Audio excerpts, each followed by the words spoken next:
กราบสบายดีกลับมาพบกับซองลุงล่าชาแนลอีกเช่นเคยมื้อนี้ลุงล่าสิมากินอาหารทะเลแล้วก็มีหอยนาข้าวห่วมเดี๋ยวมาเบิ่งกันว่าระหว่าง4หอยนี้หอยใดมันสิแซ่บก่อนกันทึกใจลุงล่าก็มีหอยลายหอยโป๊ะแล้วก็หอยแครงและหอยนางรมที่สำคัญที่คาดบ่ได้ก็คือตำกุ้งสดพี่น้องนี่ลุงล่าซื้อมาตำกินเองเลยและอุ้ยอุ้ยอุ้ยอุ้ยอุ้ยอุ้ยและลุงล่ากันยังมีทอดหัวกุ้งน้ำและบรรดาเครื่องเคียงทั้งหลายมาฮับส้มกันเบิ่งว่าลุงล่าสิกินเบิดหรือบ่เบิดไปติดตามฮับส้มกันเลยอย่าลืมก่อนที่จะไปติดตามฮับส้มอย่าลืมกดปุ่มไลค์ปุ่มแชร์ปุ่ม Subscribe เพื่อเป็นกำลังใจให้ลุงล่าในการให้คลิปต่อๆไปขอขอบใจไปติดตามรับชมกันเลยมันสิแซ่บบ่ บ่ได้กินดอก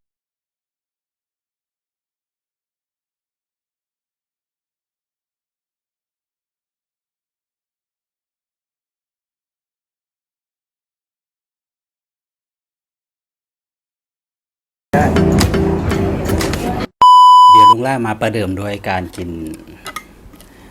ตำกุ้งสดนี่กันก่อนกุ้งสดนี่ลุงล่าแกะมาแล้วก็เอามานอกน้ำเย็นหลังจากนอกน้ำเย็นแล้วเอาไปหมักโดยแป้งสาลี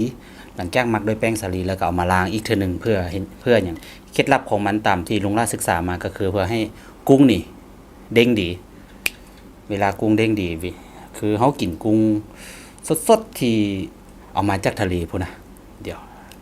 เริ่มกันเลยนี่แจ่วลุงล่าก็ตำเองเลยลุงล่าบ่เฮ็ดเผ็ดปานใดย่านกินหมี่เกาหลีส่วนนั้นลาบ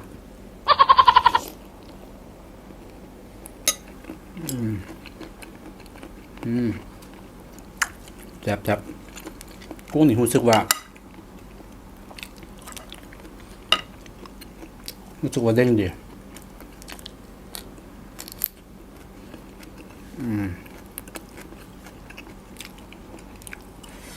นี่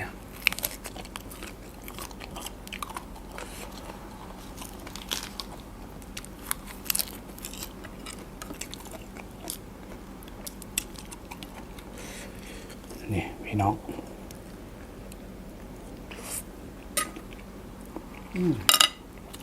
แซ่บ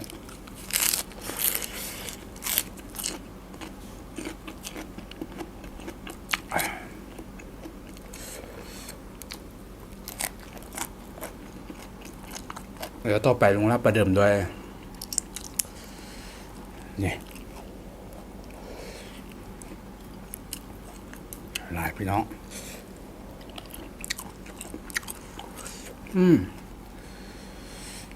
แซ่บ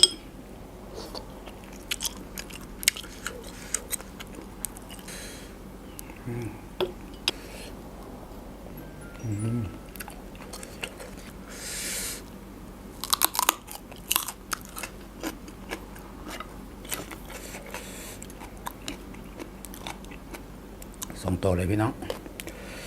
นี่นึง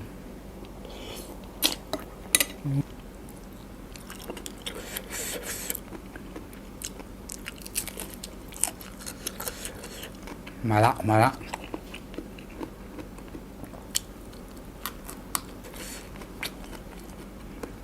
เดี๋ยวนิดนึง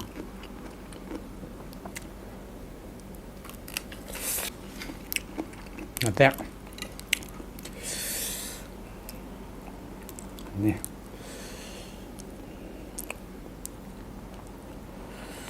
นี่สองตัวเลยทุกตัวใหญ่ใส่มือแล้วเนาะพี่น้องเนาะนี่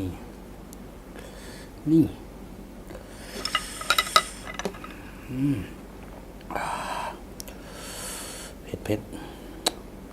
ต่อมาคุยเลยเนาะพี่น้องเนาะ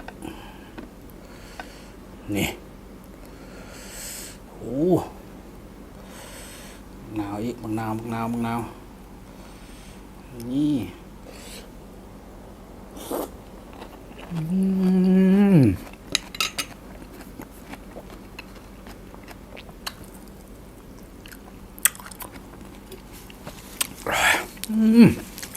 แล้ว อม เผ็ดมาเยือนอีกแล้วอู้พี่น้องแซ่บนี่โอ้ใส่ตัวเดียวซะเครื่องเคียงบ่พอนี่นี่โอ้เผ็ดเอานิดเดียวซะนี่เสร็จละลายเสร็จละลายอันนี้นี่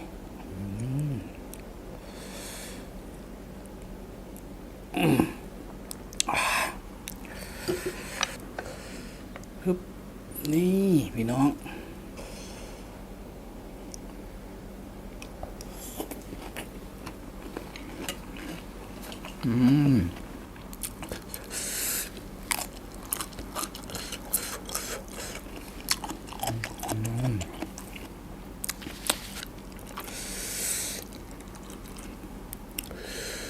แค่พี่น้อง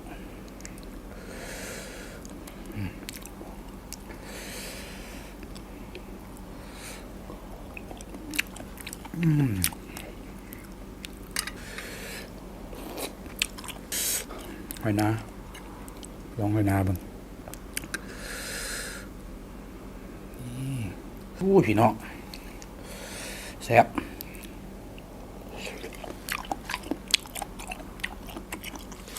หอยนากระแซ่บหอยโป๊ะนี่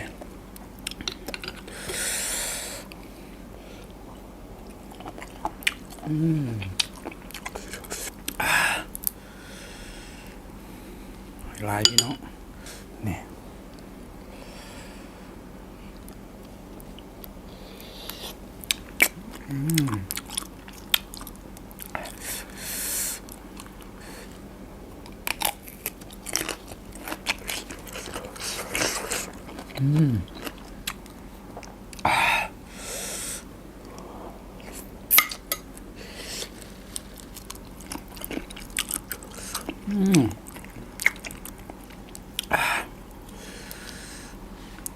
แข็ง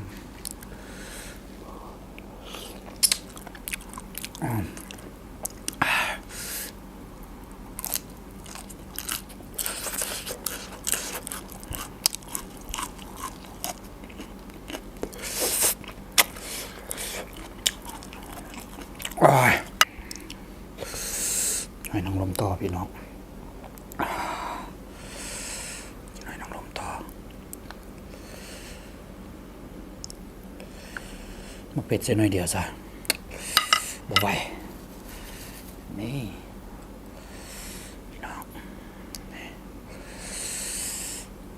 นี่หน่อยนะ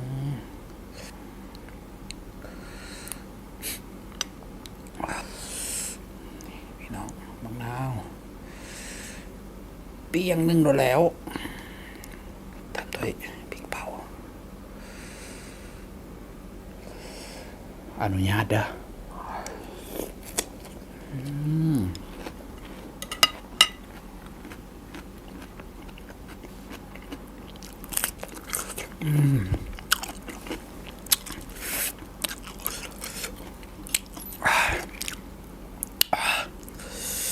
โอ้ยแซ่บ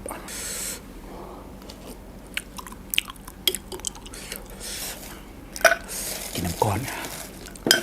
เผ็ดอุชา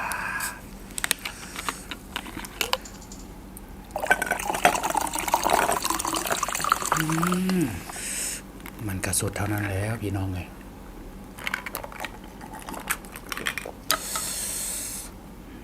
ต่อเด้อพี่น้องต่อ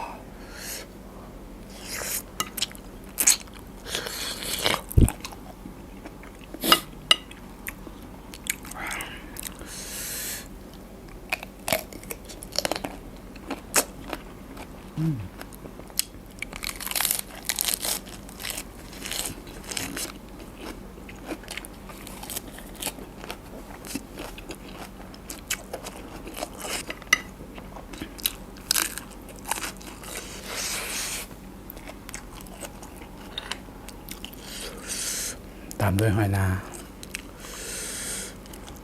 อุ้ย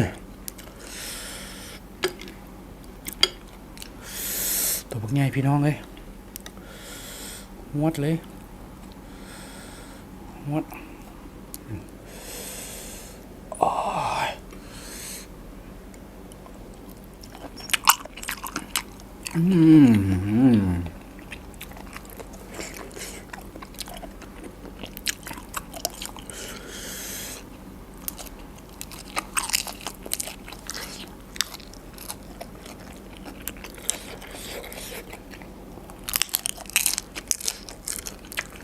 ความกรอบ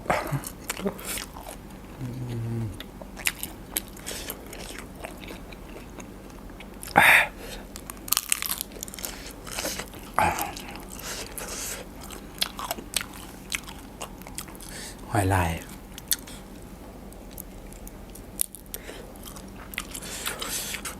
น้อง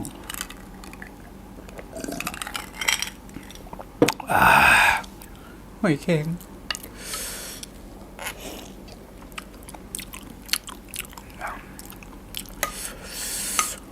พี่น้องเผ็ดแต่แซ่บหวด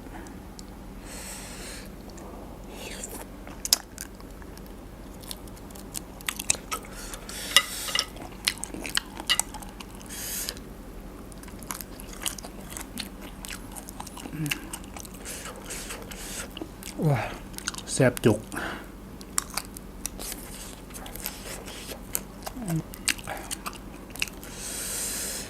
แซ่บ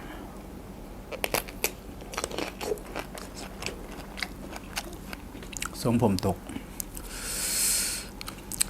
เกี่ยมมาพร้อมมีแต่แนวแซ่บๆพี่น้องไงหอยนางรมงวดนี้2 ตัว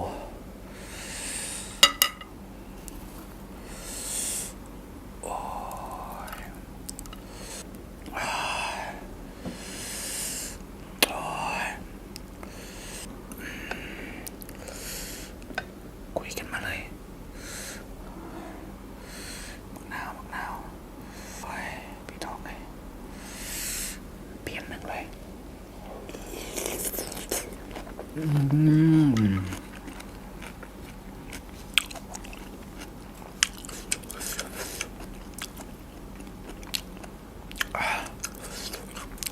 มันเป็นอีกอย่างที่เข้ากันขนาด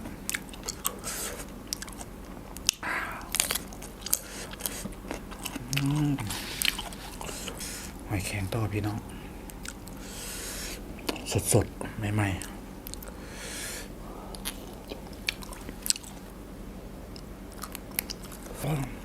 แซ่บนี่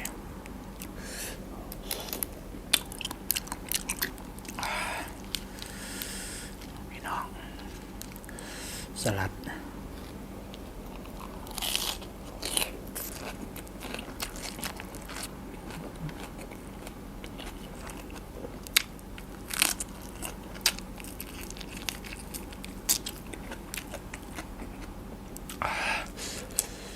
หัวกุ้ง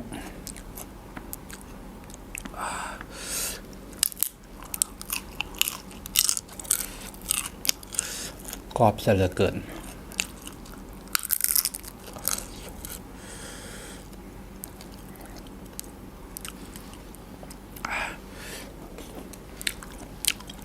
งวดนี้บ่เบาหลาย งวดนี้บ่เบาหลายเด้อพี่น้อง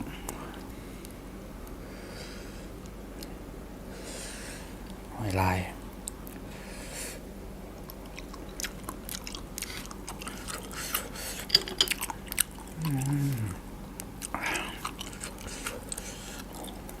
กระถินบ้านเฮา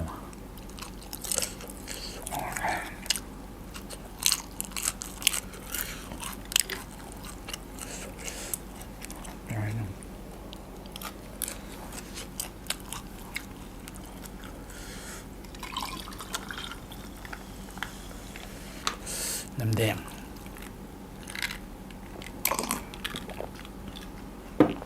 กินเป็นกุมารทองเลย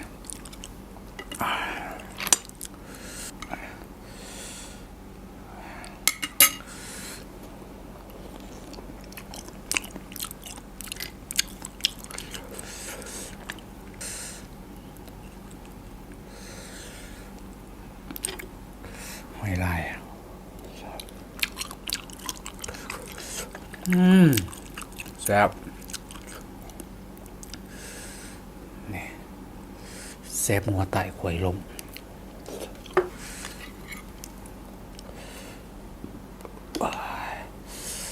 ต่อด้วยหอยนางรม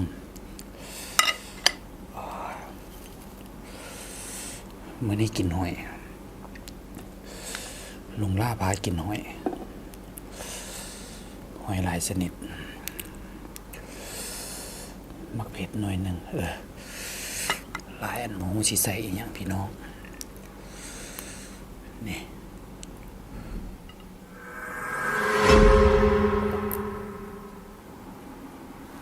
ไฟตก ไฟตกมึงต่อกันเลยนี่พี่น้องโอ้ยมันน่าเปลี่ยนหนึ่งเลยนี่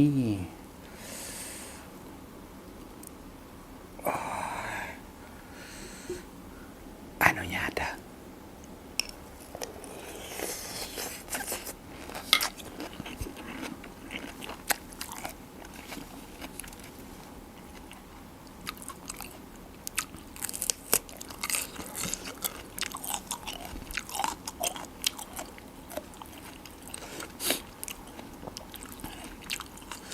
สลัด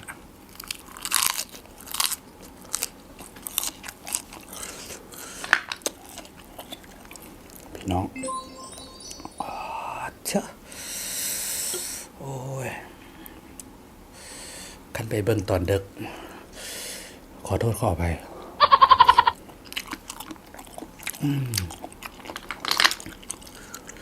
เป็นนากระแซวไอพี่น้องไงนี่หมดเลยพี่น้องนี่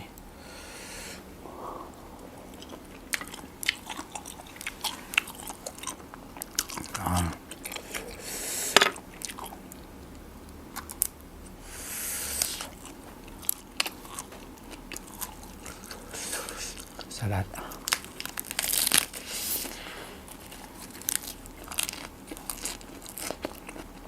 หัวกุ้งสิเปิดบ่เนาะกินผู้เดียว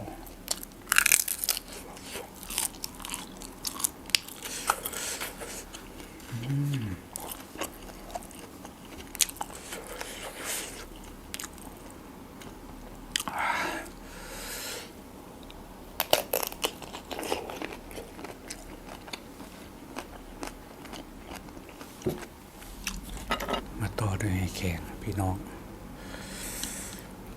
หมดเลย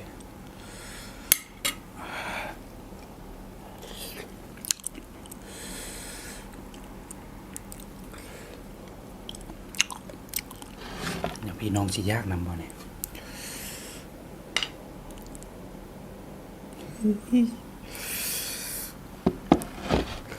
แต่น่าแสบแท้โอ้ทรงผมตกดีผมขึ้นจากบ้านก่อนเดี๋ยวมาต่อด้วยหอยนางรม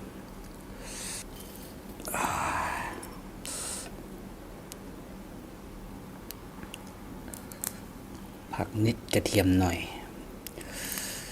อร่อยทุกคำโอ้ยน้องเลย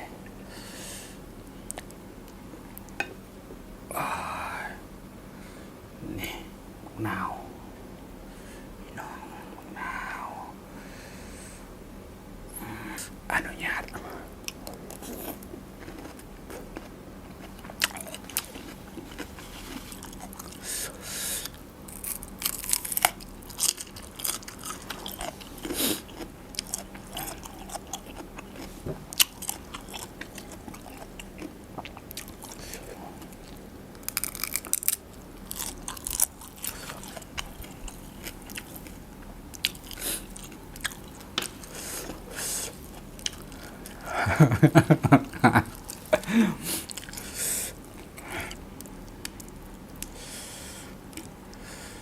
พี่น้องกุ้ง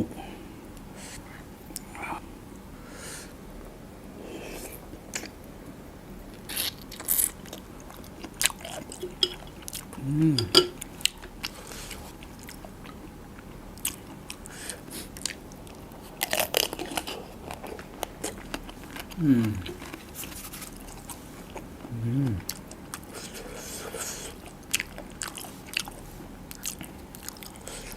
แซ่บพี่น้อง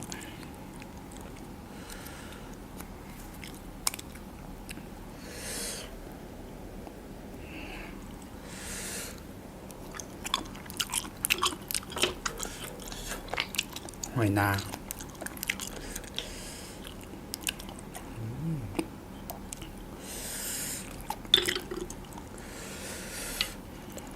พี่น้อง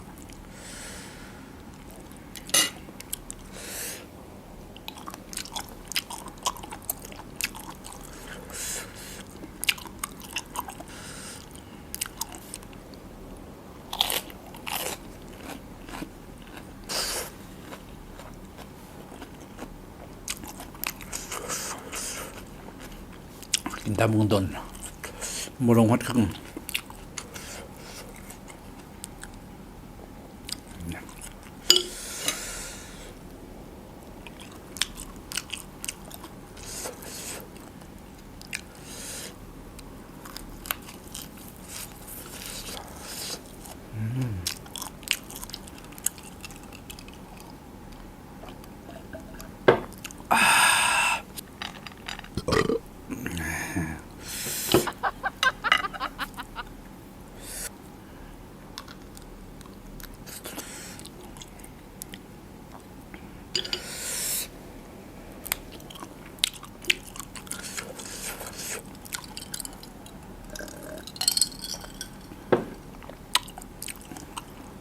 โอ้กินเบิดบ่น้อพี่น้องเอ้ยหอยแครงพี่น้อง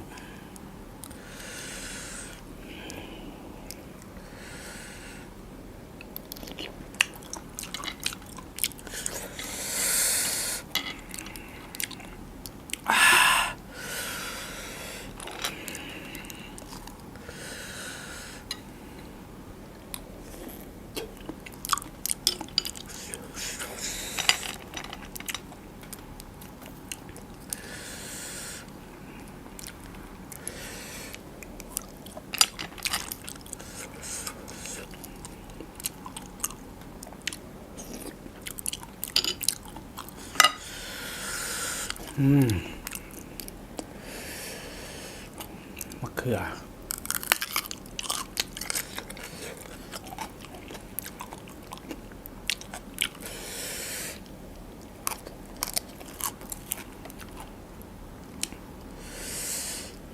หอยนางรม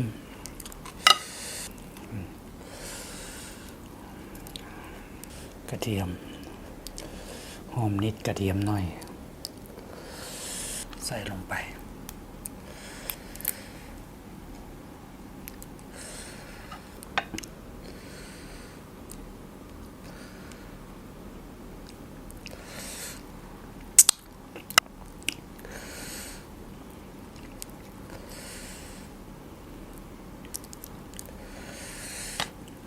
มะนาว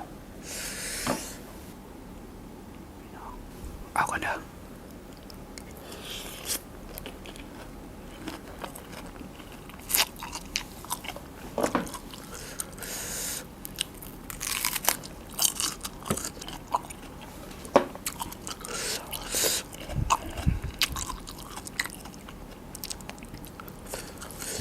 หอยนาหอยนา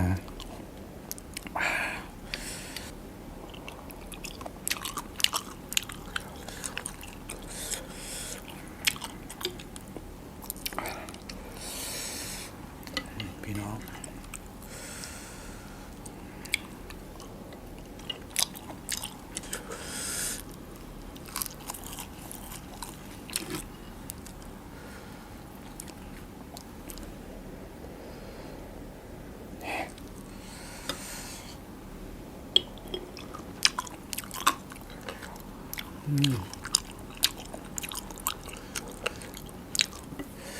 ต่อกันเลยพี่น้องคำต่อไปกุ้งเลยพี่น้อง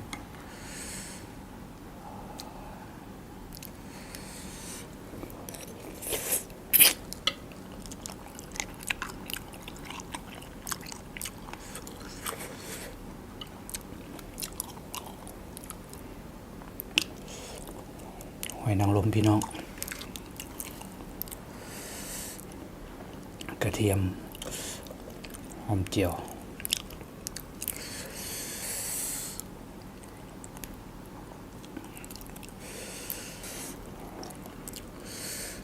มะนาวพี่น้อง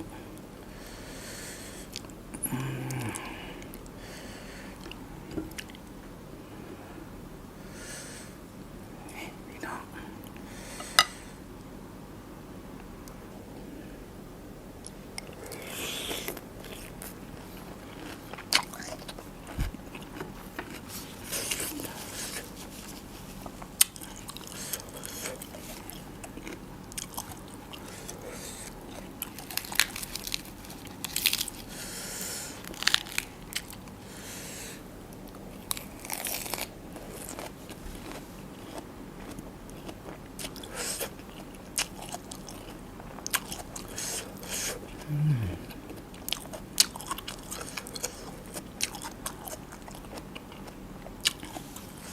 ฟิน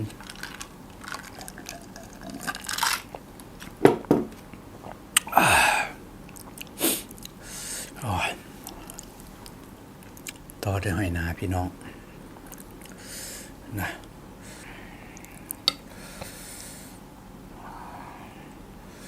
พี่น้อง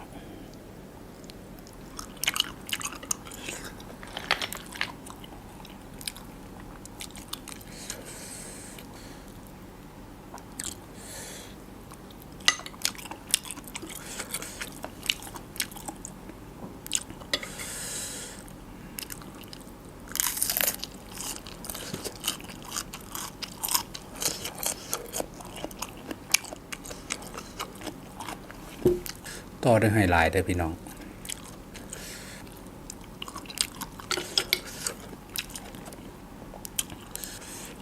หอยอย่างก็แซ่บขึ้นชื่อว่าหอยนี่แซ่บเบิด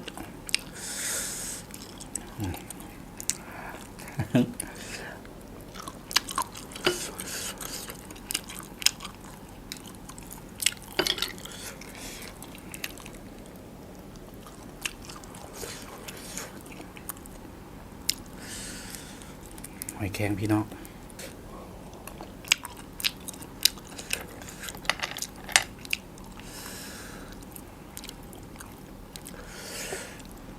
เฮีย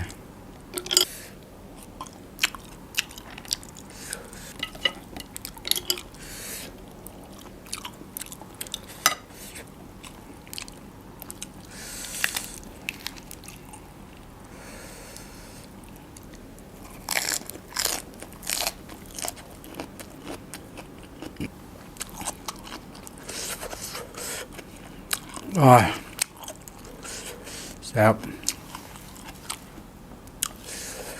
กินมาไหนก็บบกบ่แห้ง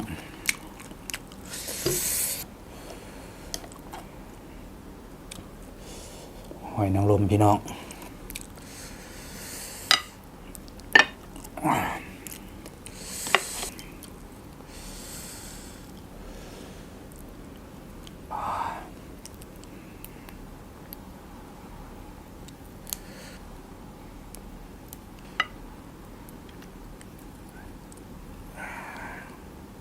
มะนาวก็เบิดแล้วพี่น้องเลยมะนาว6-7 หน่วยเกลี้ยงเลย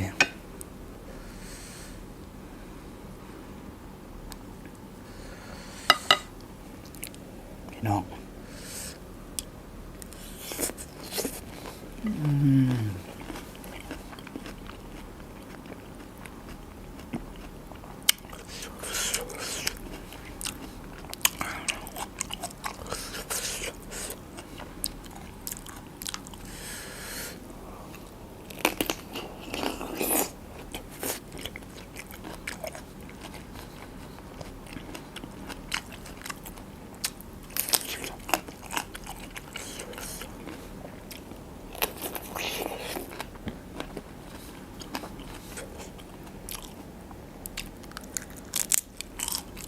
ทอดหัวกุ้งกับกรอบกรอบ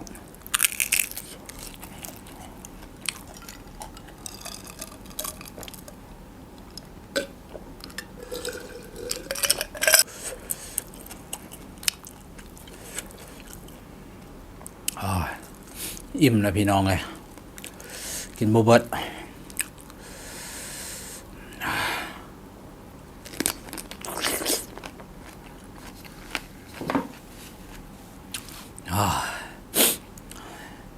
อิ่มแปรเลย อิ่มกินบ่เบิดมาฮอดนี้ลุงลาก็ขอจบรายการเพียงเท่านี้ ขอขอบใจหลายๆสำหรับการติดตามรับชมจนฮอดท้ายคลิป สุดท้ายนี้ลุงลาก็ขอจบคลิปเพียงเท่านี้ กรุณากดไลค์กด Subscribe และกดปุ่มกระดิ่งแจ้งเตือน เพื่อเป็นกำลังใจให้ลุงลาในการเฮ็ดคลิปครั้งต่อไป ขอขอบใจหลายบ๊ายบายเพชร